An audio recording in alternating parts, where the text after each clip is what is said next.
Yeah, as you said, possibly because of the damage, but the front end of that Merc just isn't working anywhere near as well as the Porsche.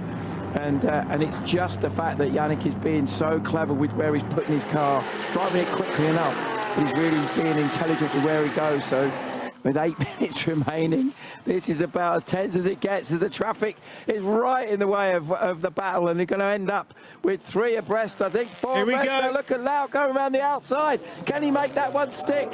He's got the car ahead, but Redan comes off the brakes, rolls the car in. They're going to go through here side by side. Lau's going to get blocked by the other Merc, which in turn might block the Redan car.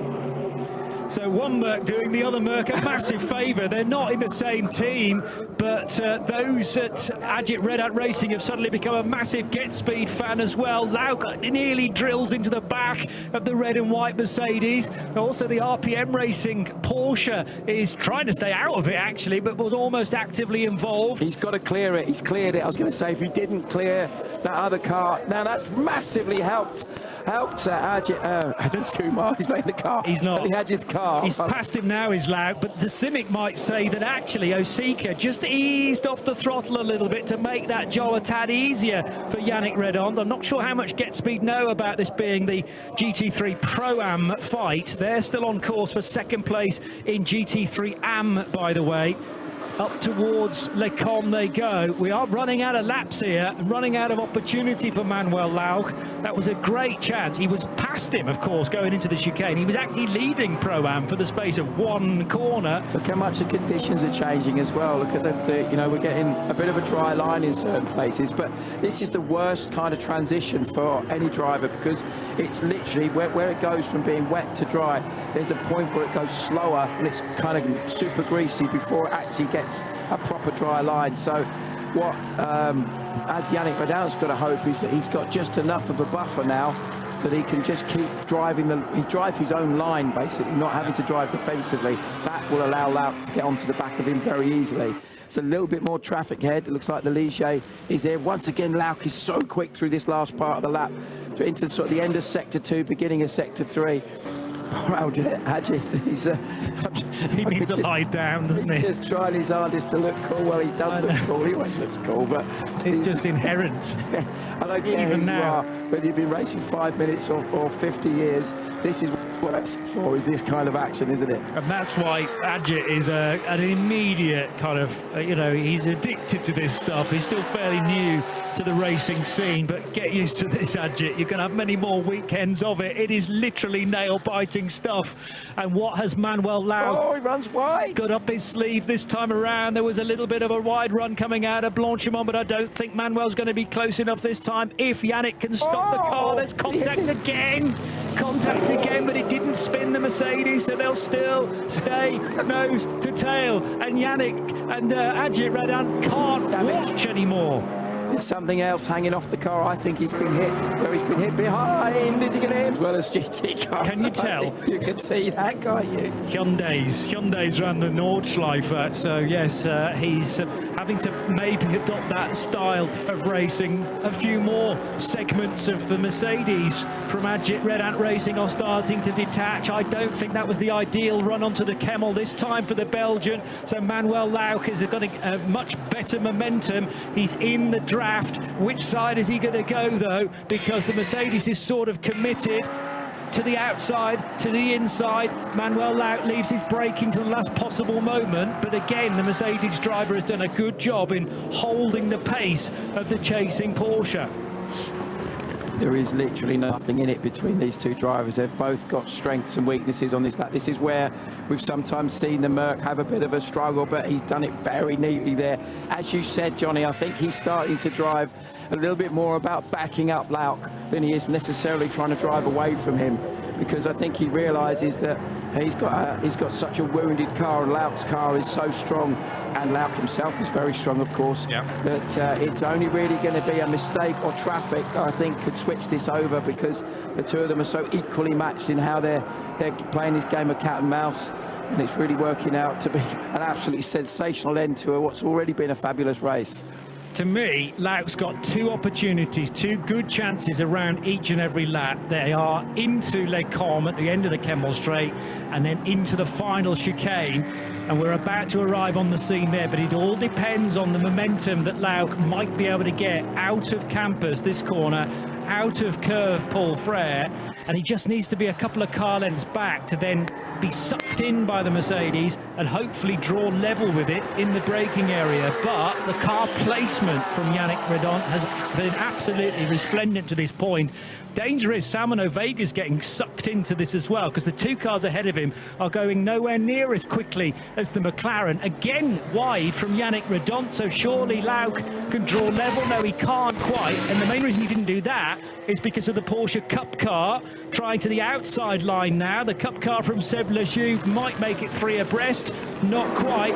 Very, very close now though for Lauk as they go across the line. 2 minutes and 25. This might be the final lap. But remember, the leader was behind them. Yes. So effectively, that means that they have to do an extra lap. So look, he's got the inside run. He's got a run at him this time, but he's on the wrong side. I love seeing Ajith, but let's watch the cars. So he's going to be on the wrong side for Eau Rouge, though. Let's have a look who's going to brave it out the most. He's going to back out of it. Lauk has more contact to the Mercedes. Neither of them are going to back out of it. Don't show Ajith anymore. Let's show the cars. So the Mercedes back ahead, but they were both off the track. The McLaren has determined that this is the final lap of the race, but not for these two cars, unless Salmon Vega overtakes them, but he's not even going to dream about doing that, surely. The only possibility is if they both run off wide again, that Vega could pass the pair of them. Yeah. And that would actually massively do Yannick Redon a favour if he stayed in front. Well, maybe that's been part of the game plan from the start. Back up Lauk towards the race leader, and that will give him one fewer lap to have to try and defend this. But at the moment, they're still in front of the McLaren, and they will continue racing as the McLaren in behind wins the race. This is rather overshadowing a great showing from Optimum Motorsport, but it's nice that they're in the same frame. You could almost see Yannick Redon almost stopping with Lauk behind him and letting that McLaren go by so he can get his class win. Remember, this is for a class win. This is for the GT3 Pro-Am win. The overall win is going to be the car behind those two, which is Salmon Vega in the Optimum Motorsport. And with the AM win going to be going to Stephen Palat. But let's not worry about them for now. Let's worry about this. Pushing Yannick Redon literally through Le Fagna corner, trying to force an error again. There's been so much paint traded in amongst this fight. Normally Creventic Racing is very genteel and very chilled out, but not when you get into the final few moments of a Pro-Am fight. And again, another excellent opportunity for Manuel Lauk, about to come up just around the corner. And fear not, folks, I can't see this McLaren overtaking these two cars, so we will have another lap of these two doing battle whilst the McLaren wins the race in behind them. And that was a really good last couple of corners from Redon. He really, compared to other previous laps where Lauk has looked stronger, and he's gone in a bit deep. He's gone in a little bit deep coming into the last corner, the last lap. Meanwhile, the Michelin 12 Hours of Spa-Francorchamps is going to be won by the McLaren. Number 77, their driver lineup, Harry George, Salmon Vega and Freddie Tomlinson. And are we going to have a change in the Pro-Ams immediately after it? Yes, we are. Manuel Lauk and Yannick Redon still racing. Remember, they're the final few cars that are racing onto the last lap. Ajith Kumar cannot watch, but I think that is it decided. Manuel Lauk has been trying absolutely everything for the last half an hour to get ahead of the Mercedes, which is off the road again. But I mean, we must not look beyond the victory for the McLaren, but how about this to finish the final few racing cars? He's coming back at him, and there was definitely contact there. That was definitely Lauk was into the back of Redon into La Source. And I wonder if Redon he's just decided to take the matter into his own hands. He got pushed out of the way, in his opinion. Yep. So he's like, well, you know, knock for knock, as it were. Sadly, I fear that this is going to end up in the steward's room. In fact, I'm certain it is. Now, watch Lauk. I reckon he's going to get his own back once again now and have a little bit of a nibble at the back of the Mercedes. But my goodness me, what an exciting way to end the 12th race. If you and I were feeling a little bit jaded having been doing this for 12 hours, that's gone right out the window. It's absolutely a buzz. This, oh no, look at that. They're both sideways, absolutely sideways into Pouhon, and I wondered whether Lauk was going to overtake him whilst he was four-wheel drifting through the double gauche. Didn't quite happen. I tell you, no manner of espressos would have perked me up as much as this battle, as they're now two abreast into Le Fagnes. This has turned into a Creventic classic to end the Michelin 12 hours of Spa-Francorchamps, and there's still an overlap almost for Manuel Lauk. Well, Lauk almost pulled off the overtake a lap ago. In fact, he did it into La Source. They're not going to have a chance to go through that corner one more time, but with the Ajith Red Ant racing car a nose ahead of the Proton competition, Manuel Lauk driven car on the road, and that's the only way we can call it right now. The Mercedes is in front, unless it runs out wide coming out of Blanchimont. Well, they kind of both do that. Yannick Redant has done tremendously well with a heavily damaged car. The front right corner is not there, and can he get the car stopped in time? Here comes the Porsche. It's a drag race. Now there's more contact, and the Mercedes will get the inside line and will take the victory.